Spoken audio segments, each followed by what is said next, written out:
오늘의 말씀은 시편 88편 1절부터 18절까지 말씀입니다. 여호와 내 구원의 하나님이여, 내가 주야로 주 앞에서 부르짖어 싸우니 나의 기도가 주 앞에 이르게 하시며 나의 부르짖음에 주의 귀를 기울여 주소서. 무릇 나의 영혼에는 재난이 가득하며 나의 생명은 스올에 가까워 싸우니 나는 무덤에 내려가는 자같이 인정되고 힘없는 용사와 같으며 죽은 자 중에 던져진 바 되었으며 죽임을 당하여 무덤에 누운 자 같으니이다. 주께서 그들을 다시 기억하지 아니하시니 그들은 주의 손에서 끊어진 자니이다. 주께서 나를 깊은 웅덩이와 어둡고 음침한 곳에 두셨사오며 주의 노가 나를 심히 누르시고 주의 모든 파도가 나를 괴롭게 하셨나이다.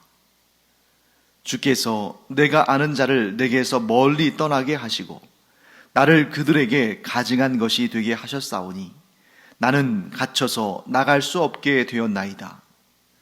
곤란으로 말미암아 내 눈이 쇠하였나이다. 여호와여, 내가 매일 주를 부르며 주를 향하여 나의 두 손을 들었나이다. 주께서 죽은 자에게 기이한 일을 보이시겠나이까? 유령들이 일어나 주를 찬송하리이까? 주의 인자하심을 무덤에서, 주의 성실하심을 멸망 중에서 선포할 수 있으리이까? 흑암 중에서 주의 기적과 이즘의 땅에서 주의 공의를 알 수 있으리이까? 여호와여, 오직 내가 주께 부르짖었사오니 아침에 나의 기도가 주의 앞에 이르리이다. 여호와여, 어찌하여 나의 영혼을 버리시며 어찌하여 주의 얼굴을 내게서 숨기시나이까? 내가 어릴 적부터 고난을 당하여 죽게 되었사오며 주께서 두렵게 하실 때에 당황하였나이다. 주의 진노가 내게 넘치고 주의 두려움이 나를 끊었나이다. 이런 일이 물같이 종일 나를 애우며 함께 나를 둘러쌌나이다. 주는 내게서 사랑하는 자와 친구를 멀리 떠나게 하시며 내가 아는 자를 흑암에 두셨나이다. 네, 오늘 우리가 읽은 시편 88편은 일종의 탄원시입니다. 탄원시라는 것은 고통과 절망 가운데에 하나님께 부르짖으면서 기도하는 마음으로 하나님의 구원과 위로와 하나님께 주시는 회복을 구하는 그러한 시가 바로 탄원시죠. 시편 88편은 그런데 일반적인 탄원시하고는 좀 다른 형태를 가진 아주 드문 시입니다. 아주 독특한 시예요. 왜 그러냐면 보통 우리가 탄원시들을 보게 되면 그가 처한 절망적인 상황, 고통, 고난 가운데 정말 처절하게 힘든 자신의 모습을 하나님께 말씀드리면서 하나님의 그 구원을 구하죠. 그러니까 처음의 분위기는 너무나 고통스러운 상황이지만 그런데 후반에 가서는 그럼에도 불구하고 하나님께서 나를 그 흑암에서 건지셨다. 하나님께서 나를 돌아보셨다. 하나님께서 나를 도우셨다 하면서 하나님을 찬양하는 그런 내용으로 마무리가 되거나 혹은 하나님께서 주실 그 구원을 바라보며 소망 가운데 기쁨을 노래하는 그러한 내용으로 마무리가 되기 마련인데 오늘 시편 88편 방금 전에 우리 읽었는데 느낌 어땠어요? 처음에도 어두웠는데 끝에도 어둡죠. 여전히 상황이 개선되지 않고 여전히 하나님의 구원을 경험하지 못하고 여전히 고난 가운데 있는 자신의 모습을 시로써 표현하고 거기서 딱 끝납니다. 그러니까 마치 여기에서 뒤에 뭐가 더 남아있을 것 같은데 뒷부분에 하나님께서 은혜를 베푸시고 하나님께서 도우셔서 이 절망적인 상황에서 그 시인을 건져내 주시는 그런 하나님, 또 그런 하나님에 대한 감사와 기쁨의 노래, 찬양, 고백이 나올 것 같은데 그 뒷부분이 없다는 거죠. 아주 독특한 그런 시입니다. 그래서 우리가 한번 자세히 살펴볼 텐데요. 먼저 그 내용에 따라서 단락을 구분 지으면서 이 시인이 노래하는 내용, 이 시인이 지금 말하는 내용을 살펴보겠습니다. 먼저 이 시를 제목을 붙인다면 이렇게 붙일 수 있을 것 같아요. 절망과 고통 가운데 부르는 노래.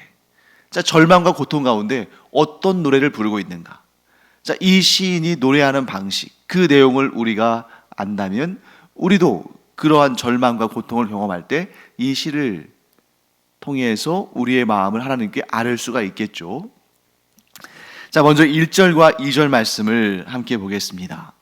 여호와 내 구원의 하나님이여, 내가 주야로 주 앞에서 부르짖어 싸우니 나의 기도가 주 앞에 이르게 하시며 나의 부르짖음에 주의 귀를 기울여 주소서.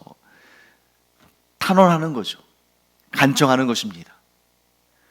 여호와 하나님, 오직 하나님만이 나의 구원이신데, 오직 여호와께서만이 나의 구원의 하나님이신데 내가 주야로 주 앞에서 부르짖고 있습니다.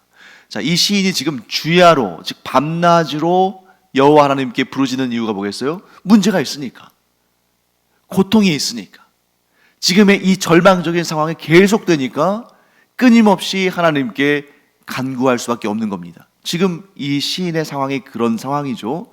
절망의 상황, 고통의 상황. 그런데 상황은 개선되지 않는. 그래서 지금 간절히 하나님께 간구합니다. 내 기도가 주 앞에 이르게 하시며, 내가 지금 이렇게 외치며 부르짖는 소리를 주님께서 들으시며 귀를 기울여 들으시며 나의 상황을, 나의 처지를 돌아보시고 나를 구원하여 주시옵소서 하고 간절히 기도를 드리는 것입니다. 그 다음에 3절부터 5절까지 말씀 보실까요? 무릇 나의 영혼에는 재난이 가득하며 나의 생명은 스올에 가까워 싸우니 나는 무덤에 내려가는 자같이 인정되고 힘없는 용사와 같으며 죽은 자 중에 던져진 바 되었으며 죽임을 당하여 무덤에 누운 자 같으니이다. 주께서 그들을 다시 기억하지 아니하시니 그들은 주의 손에서 끊어진 자니이다. 여러분, 이 시인이 지금 얼마나 고통스러운 상황 가운데 있는지 이 시인이 사용하는 시어들, 이 단어들만 봐도 느낌이 막 오죠. 내 영혼이 재난, 내 영혼에는 재난이 가득 찼다. 얼마나 끔찍한 일입니까? 그런데 점점 더 나아가죠. 내 생명은 스올에 가까웠습니다. 여러분, 특히 구약 성경에서 스올이라는 단어가 나오면 이것은 보통 무덤, 지하 세계, 죽음의 세계, 이런 것을 의미하는 것이거든요. 그러니까 기본적인 의미는 땅 밑인데, 그것이 뭘 의미합니까? 죽음. 내 생명이 지금 죽기 직전에 있습니다.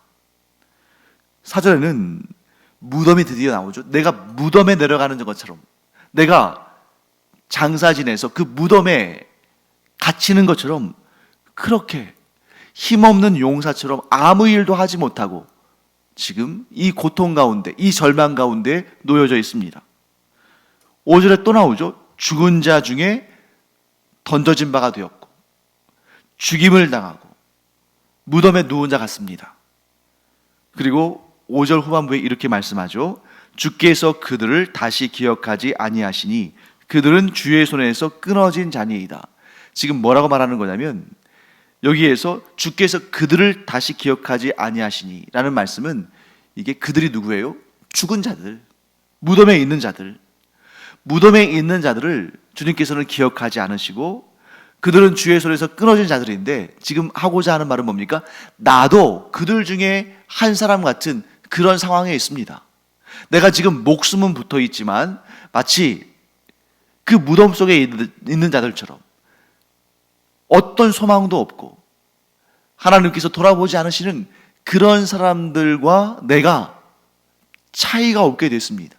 단지 차이가 있다면 나는 아직 목숨이 붙어 있을 뿐인데 그냥 호흡할 뿐이지, 나의 상황은 죽은 자들, 무덤에 있는 자들, 주께서 돌아보지 않은 자들이나 마찬가지입니다 하고 이렇게 외쳐 부릅니다. 얼마나 지금 끔찍한 상황인지를 우리가 느낄 수가 있죠. 즉 이 시인이 하는 말의 뜻은 뭐냐면, 나는 하나님께 버려진 자입니다.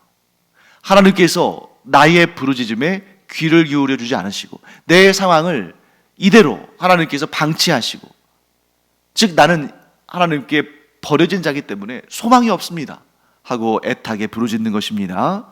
6절과 7절 볼까요?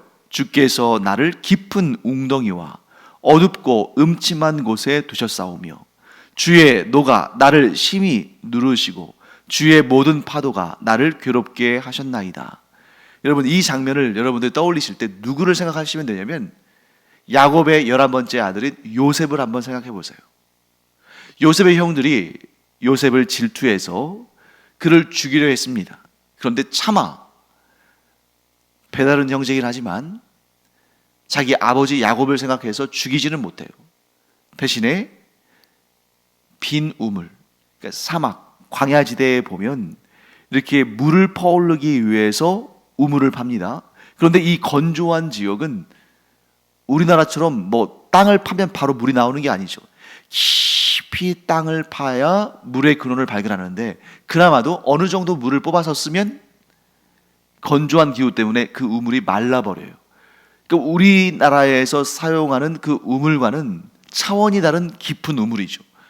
그 요셉을 거기에 던져 넣었더니 요셉이 스스로 빠져나올 수 없으니까 결국에는 절망 가운데 있었던 거죠. 물론 나중에 그 형들이 요셉을 꺼내서 이스마엘 사람들, 미디안 족속 그들에게 종으로 팔아 넘겼습니다만 결국 만약 그들이 그렇게 요셉을 종으로 팔지 않았다면 요셉은 그 웅덩이, 그 깊은 우물, 그 웅덩이 안에서 굶어 죽었겠죠. 이런 상황이란 겁니다. 정말 도무지 자기 스스로의 힘으로는 빠져나올 수 없는 그런 깊은 웅덩이, 어둡고 음침한 곳, 어느 누구의 도움의 손길도 받을 수 없는 그곳에 제가 떨어졌습니다. 그런데 그게 자기의 잘못 때문인 것 같아요. 그래서 7절 말씀 보시면 주의 노가 나를 심히 누르시고 주의 모든 파도가 나를 괴롭게 하셨나이다.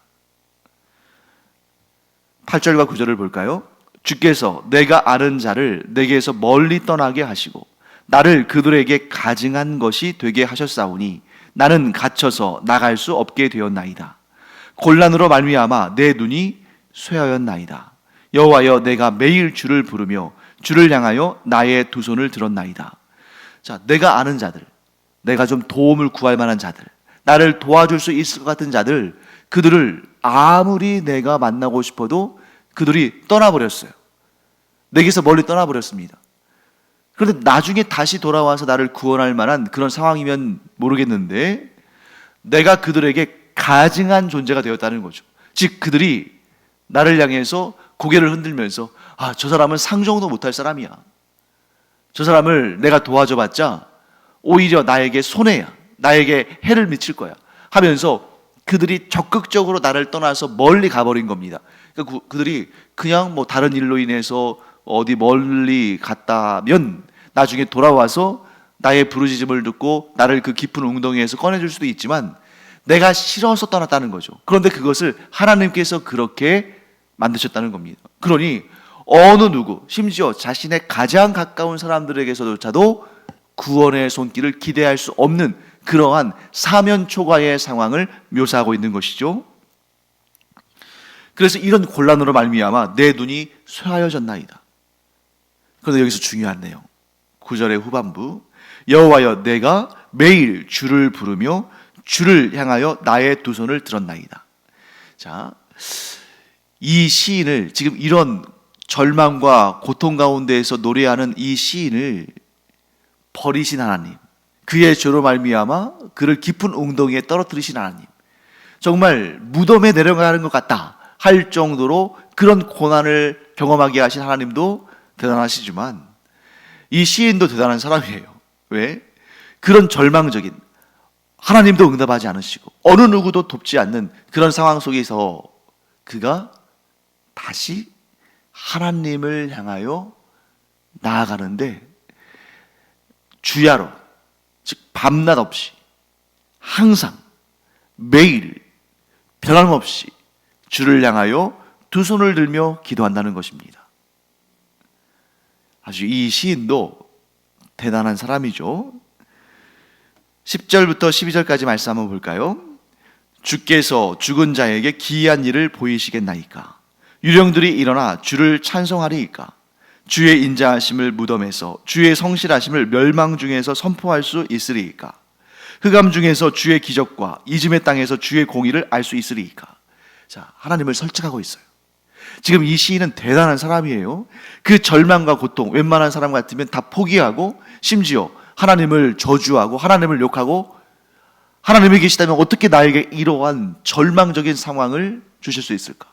하나님이 계시다면 어떻게 내가 이렇게 열심히 하나님을 향하여서 도움의 손길을 구하고 간구하며 기도하는데 응답하지 않으실 수 있을까? 하나님은 존재하지 않아 하면서 하나님을 떠나고 믿음을 버릴 수도 있는데, 이 시인 얼마나 끈질깁니까?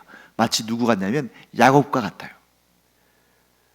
나를 축복하지 않으면 결단코 당신을 내가 보내지 않겠다 하고, 그 야복강가에서 하나님의 그 천사와 씨름하던 그 야곱처럼 그 고난 가운데 끝까지 하나님을 놓지 않고 지금 하나님을 간절히 붙들고 있는 것입니다. 그래서 10절 말씀, 11절 말씀, 12절 말씀은 뭘 의미하냐면 이런 거예요. 하나님을 설득하는데 어떻게 설득하냐면, 사람이 죽으면 어떻게 하나님이 하시는 그 기이한 일을 보겠습니까? 유령들이 일어나서 주님을 찬송하겠습니까? 제가 주의 영광을 찬송하고 싶은데 무덤에 들어가서 죽은 다음에 어찌 하나님을 찬송하고 하나님께 영광 올려드릴 수 있겠습니까? 흑암 중에 있을 때, 하나님께로부터 잊혀져서 모든 절망 가운데 있을 때 어떻게 주님의 기적과 주님의 공의를 알리겠습니까? 그러니 내가 살아있는 동안에 하나님께서 나를 구원하시고, 내가 아직 죽기 전에 하나님께서 나에게 은혜와 긍휼과 은총을 베푸셔서 이 절망적인 상황 가운데 있는 제가 하나님의 구원을 경험함으로 이 온 세상을 향해서 주의 인자하심과 주의 기적과 주의 공의를 선포하는 일을 하게 하여 주시옵소서. 하나님, 이것이 하나님께도 좋은 것 아닙니까? 제가 비록 죄로 말미암아 하나님의 버리심을 받고 깊은 웅정이에 빠져서 도저히 구원받을 수 없는 이런 절망적인 상황 가운데 있지만, 그래도 저는 하나님을 붙잡고 하나님께만 구합니다. 그러니 제가 죽기 전에, 제 목숨이 끊어지기 전에 하나님의 놀라운 구원의 역사를 경험해서 제 입술로 사람들에게, 온 세상에 하나님의 인자하심과 구원의 능력과 은총과 공의를 전파하게 하여 주시옵소서. 하나님의 영광을 위해서, 하나님의 그 이름의 높으심을 위해서 이 일을 허락하여 주시옵소서. 이렇게 하나님을 설득하고 있는 것입니다. 13절 14절 볼까요? 여호와여, 오직 내가 주께 부르짖어 싸우니 아침에 나의 기도가 주의 앞에 이르리이다. 여호와여, 어찌하여 나의 영혼을 버리시며 어찌하여 주의 얼굴을 내게서 숨기시나이까? 제가 이렇게 열심히 아침부터 밤늦게까지 정말 생명 걸고 하나님께 간절히 기도하는데, 여호와 하나님, 왜 주님의 얼굴을 제게서 숨기시고 왜 응답하지 않으십니까? 하고 지금 애타는 마음으로 하나님께 간구하고 있는 것이죠. 그리고 마지막 15절부터 18절까지 말씀입니다. 내가 어릴 적부터 고난을 당하여 죽게 되었사오며 주께서 두렵게 하실 때에 당황하였나이다. 주의 진노가 내게 넘치고 주의 두려움이 나를 끊었나이다. 이런 일이 물같이 종일 나를 애우며 함께 나를 둘러쌌나이다. 주는 내게서 사랑하는 자와 친구를 멀리 떠나게 하시며 내가 아는 자를 흑암에 두셨나이다. 어려서부터 지금까지 모든 상황 가운데 고난을 경험하고 있는데 주님은 응답하지 않으십니다. 또한 나의 사랑하는 자, 아마도 가족들이겠죠? 또 친구들까지도 멀리 떠나게 하시고 그들을 흑암에 두셔서 나를 돕지 못하게 하신다.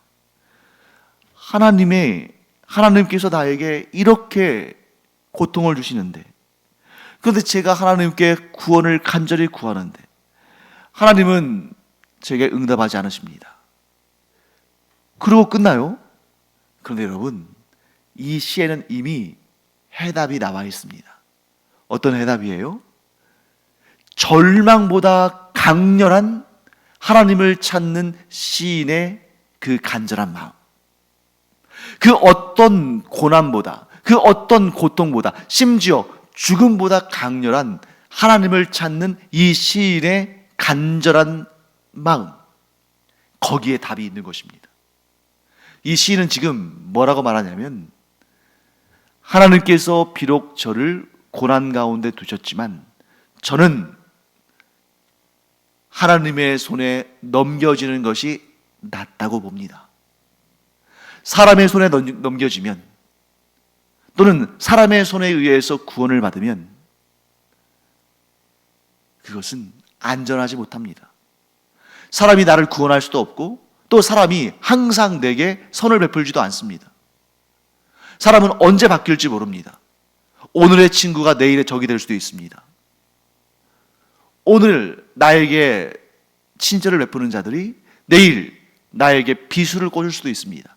그러나 하나님은 하나님을 믿고 의지하고 하나님께 구원의 손길을 구하는 자를 결단코 버리지 않으시고, 하나님은 변심하지 않으시고, 하나님은 항상 인자와 긍휼이 크시고, 그래서 죄 가운데서 떠나 죄로부터 돌이켜서 하나님께로 나아가는 자를 하나님은 반드시 구원하시는 분이심을 믿습니다.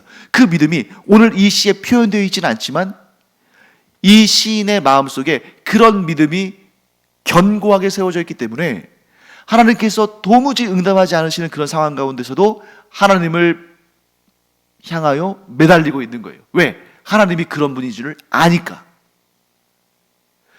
사람과 하나님 사이에서 사람을 의지하지 아니하고 하나님을 의지하는 것입니다. 왜?